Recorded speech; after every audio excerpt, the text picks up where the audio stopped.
Okay, so we are continuing on with our study of the periodic table and electrons by reviewing electron configuration. So, if you remember from Chem 1, electron configurations was that weird cultish sounding thing that we all used to do together, 1s2, 2s2, 2p6. I don't know if you remember all that, but the basis of that is these energy levels. So if you look in your S block here, if you remember, this is the S block. These are our energy levels 1 through 7. When you got to the D block, and again, remember energy level is N equals. If you get to the D block, N minus 1 is one level below the D block. So this row right here are actually all 3 Ds. They're one below the original 4. When you get back to the P's, that goes back up to the normal original level. Down here, all our intertransition metals are N minus 2, so they're inserted here. So when you insert, well, it depends on the periodic table you have. You guys all have ones that have La first down here, so the insertion point is actually there. And when you do insert, you go 6s2, this being N minus 2, these are all 4Fs. And then you go back up to the Ds, and that's 5D, and then back up to the Ps, and you're back to the original 6P. So I'm hoping all of that rings a bell with you. If you don't have a periodic table next to you at this point, you're going to need one, so you should probably pause this video and go grab one, because as we work problems, I'm going to be referencing a periodic table. All right, so the first set of questions here say to write the electron configuration for the following atoms. We're going to go ahead and just do a normal electron configuration. So if you start with hydrogen, we know that the last electron in hydrogen, we're going to describe all the electrons, but there's only one in hydrogen. It's on energy level 1, it's in the S block, and there's only one of them. Moving to helium, well, if we go over to helium, we are in level 1 still in the S block, but we count over 2 blocks, 1s2. Okay, now locate lithium. Lithium, if you notice, is on that second energy level, right? So we're going to describe all the electrons leading up to it. So starting with that hydrogen, 1s, we're going to count the hydrogen and the helium, so that's 2 electrons. And now down on the second energy level, we start level 2, and lithium is in the S block, and we only count 1 over. There's 1 electron in that S orbital to get to lithium. And now boron, 1s2, down to the next one, lithium, 2s, through beryllium would be 2s2, but now we're going to be in the P's. Whenever you change sublevels, you restate your energy level. I can't just say 1s2, 2s2, P1. I have to say 2P1. You've got to restate your energy level anytime you change sublevels. So I hope that's starting to ring a bell. If you need more practice, you can come talk to me about it. But no, let's go ahead and do oxygen as well. I was going to start the shortcut method, but I'll do 2 more. So if we go to oxygen, it's still 1s2, 2s2, but now in the P's, we're going to go 2p4. And then neon, 1s2, 2s2 across all the way 2p6. So the descriptions here are what we call full electron configurations. Full electron configs. You are allowed to do the noble gas or shortcut. Noble gas notation is going to only focus on those valence or outer shell electrons, or the most accessible electrons. So looking at sodium here, if I want to do it noble gas, and if it doesn't say full configuration, sometimes it does. On the AP it'll say, answer the following with a full electron configuration, and then in parentheses they'll say, i.e. 1s2, 2s2, ... You need to do it in full. But if they don't indicate it, you're allowed to do this. shortcut. So you go to the noble gas on the energy level before the element in question. So sodium is on energy level 3, so you're going to go to the noble gas on the energy level before, which is neon, and then we just say, oh, 3s1.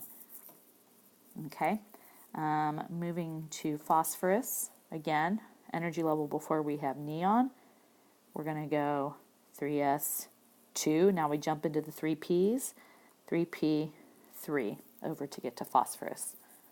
Calcium, it's down even further, so we're going to put argon in parentheses, and it's 2 over, so 4s2. And vanadium, we go to the energy level before argon. In brackets, you have to use brackets. 4s2, 3d, 1, 2, 3. All right, so that's electron configuration. Valence electrons are the electrons present in the highest occupied energy level. So you can look at the electron configuration to find the valence number of electrons. Some of them get tricky. You learned in Chem 1 that you can just look at the Roman numeral group number, like everything in group 1 is 1 valence electron. Everything in group 2 is 2. That's true to a degree, but transition metals you can't look at because you can't look at their group number because they have d electrons which aren't considered valence. So let's go through I'm going to change my color here. I'm going to write in red. So how many valence electrons are in hydrogen? How many in the outermost shell, in the S's and P's on the outermost energy level? Well, there's only one there. Helium has 2 valence electrons. And yeah, it's kind of considered to be in group 2. Lithium, highest level is S. There's only one there. Boron, highest level is 2, right? So it has, whoops, that was a bad erase, bad circle. That's circling the 1. So that is a total of 3 valence electrons. Oxygen, outer level, 4 and 2 is 6. Neon, outer level, level 2, 6 and 2 is 8. So it does correspond to group numbers for what we call main group elements. Main group elements are your S and P's. You can use the main group element group number to determine number of valence electrons. 3s1, obviously 3 is the highest energy level. That's the electron we care about. That makes it a 1 on the valence for valence electrons. The neon electrons, everything in that bracket, we really don't care about because we know those are in an energy level below, so it's not valence. Here we've got 3, 3. Energy level 3 is the highest. I have 5 valence electrons. Here, 2. What about this one? No, it's not 3. No, it's not 5. So we've got, boom, boom. This is not part of valence. What's part of valence is that. The highest energy level is 4, so the answer is 2. So all intertransition metals and transition metals have 2 valence electrons, okay? The most outer energy level is all we look at when we're looking at valence. Now we're going to look at electron configuration of ions. If an atom has a negative charge, it will be gaining electrons. So in the instance of this fluorine, for example, it is going to gain 1 electron from its original electron configuration. So if you put your finger on the periodic table at fluorine, to have a -1 charge, it would gain 1 electron, and it would be what we call isoelectronic to neon. So you're really writing the electron configuration for neon. 1s2, 2s2, 2p6. Sr plus 2, would be that of strontium, but 2 fewer electrons. So if you put your finger on strontium, you would lose those 2 s electrons, leaving us isoelectronic to krypton. So we're really writing the electron configuration for krypton.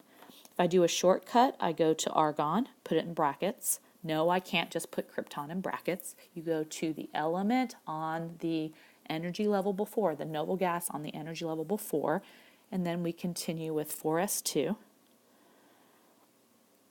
3d10, 4p6. So I used that word isoelectronic already. It means that when something is isoelectronic with something else, it's a comparative thing, they have the same number of electrons.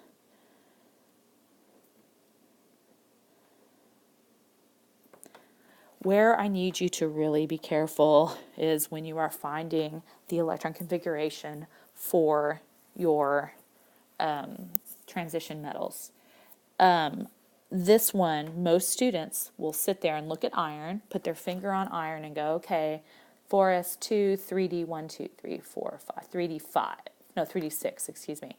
And then they'll just take away 2 of the 3ds and like, oh, that's what it is. Well, you can't. That is wrong. So whenever you have a transition metal, just jot down what its uncharged configuration is. So uncharged iron is argon, 4s2, 3d6. For iron to become a +2, like the question asked, it has to lose 2 electrons. Well, it's not going to lose the Ds. It can't. It's losing the outermost electrons first. So this electron configuration is actually that.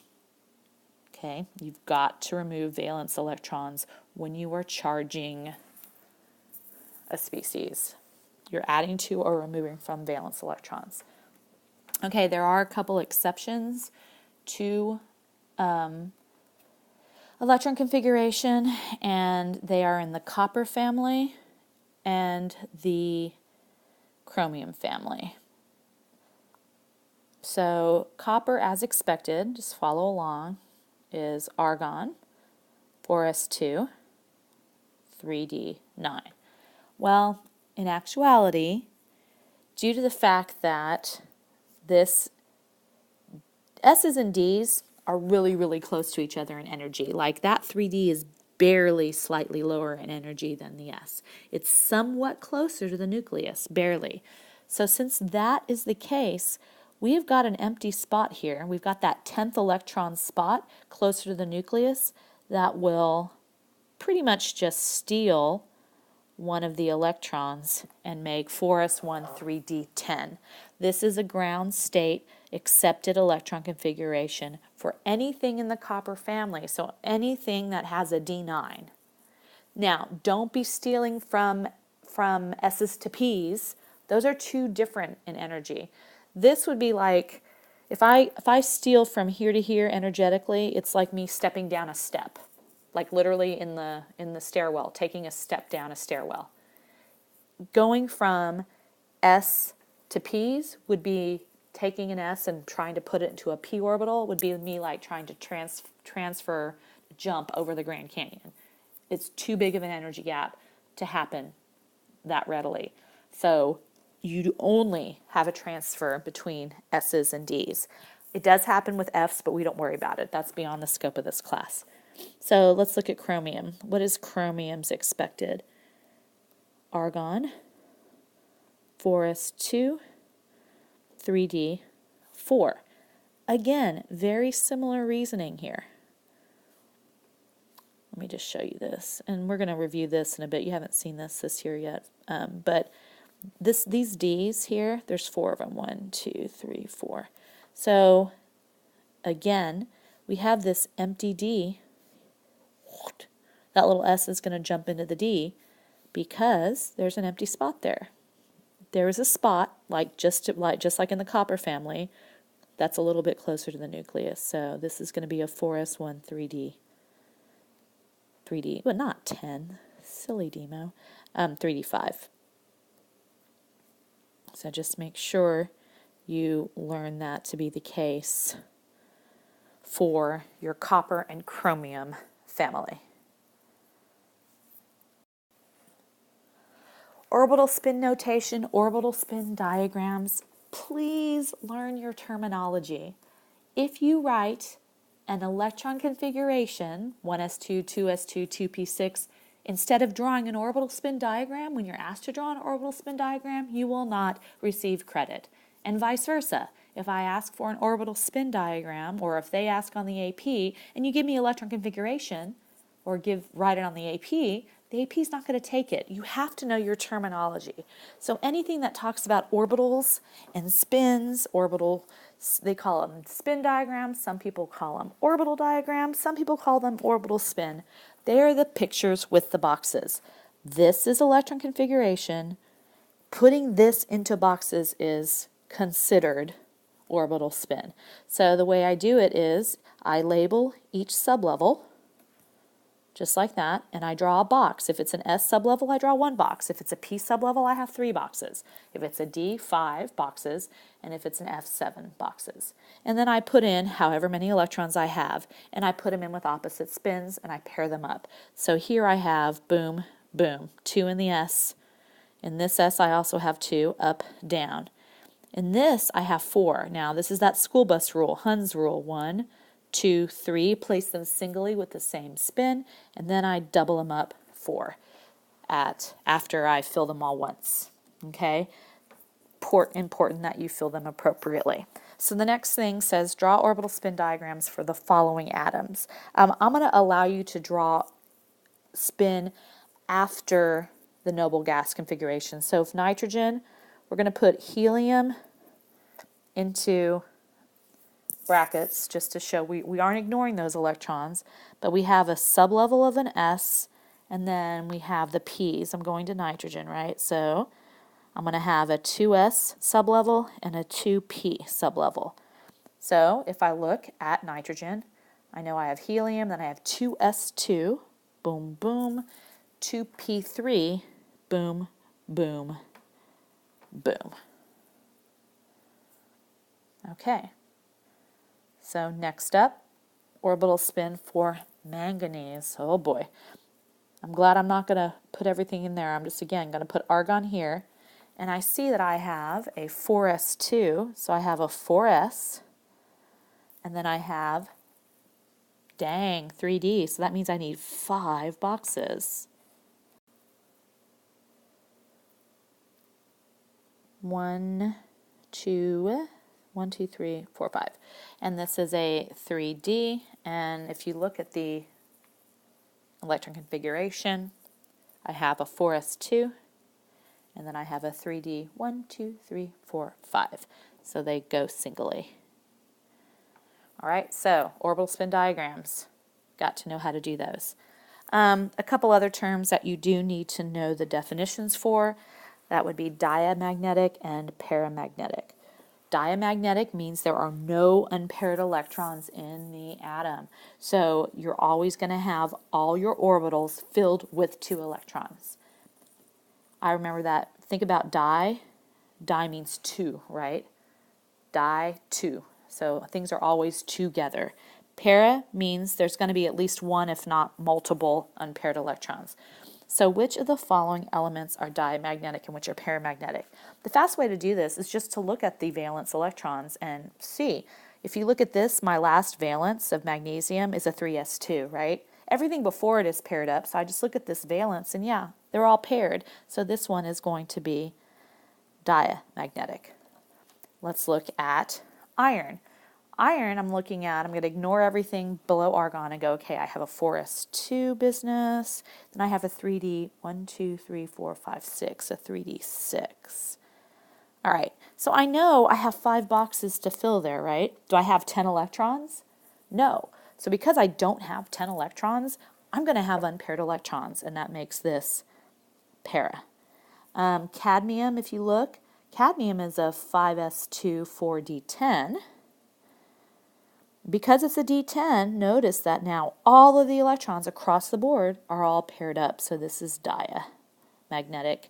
And then phosphorus, if you look again, look at valence, 3s2, 3p3.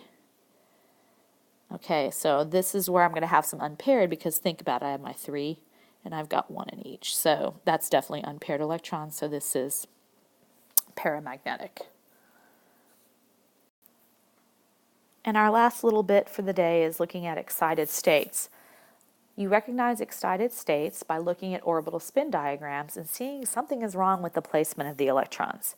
If the electrons are not placed in a sublevel singly first and then doubled up, and if they're not all placed singly in the same direction, then we have a Hund's rule violation. That's considered an excited state. It's possible. You can hit an atom with some light and it could take an electron and flip it and flip the direction. So instead of in a P it going up, up, up, it could be like up, down, up. That would mean that's an excited state. Aufbau principle, oops, I skipped that. Aufbau, its roots comes from the German word to build, Boyer, building. So if you don't fill your lower energy levels before you get to your higher ones, meaning you don't fill them in order of the periodic table from 1s to 2s to 2p to 3s to 3p and so forth, you have an Aufbau violation.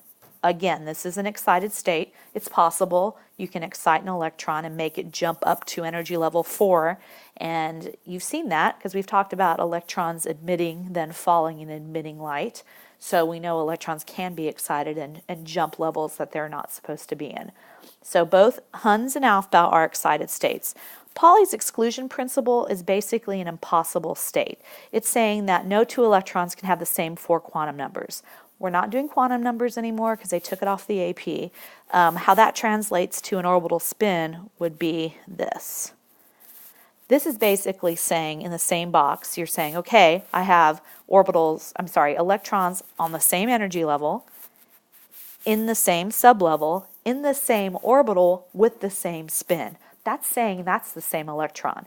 The only thing that differentiates two electrons in the same orbital is the fact they have opposite spins. This is not possible. That's describing the same electron. So that's an impossible state, and it's called Pauli's exclusion principle.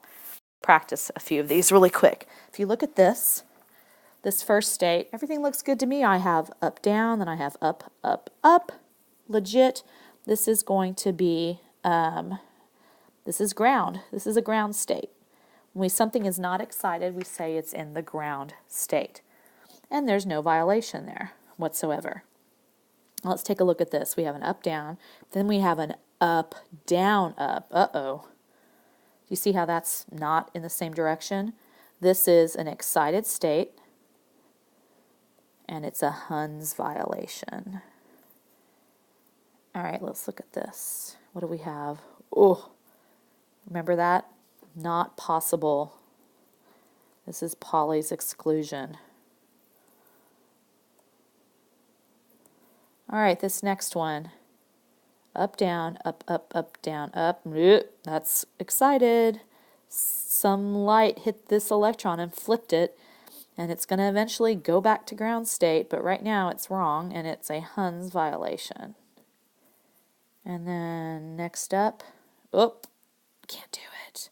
Not possible, Pauli's. I know this one looks weird. Let's take a look at this one first. I want to address this one. If you see here, do you see how we didn't fill our S before we moved on to the P? It should be up, down, and then. So what happened is this S electron, the second S, must have gotten excited and thrown into the P's. That is an excited state, and this is an example of an Aufbau violation. We did not fill our lower energy levels before we filled our upper ones.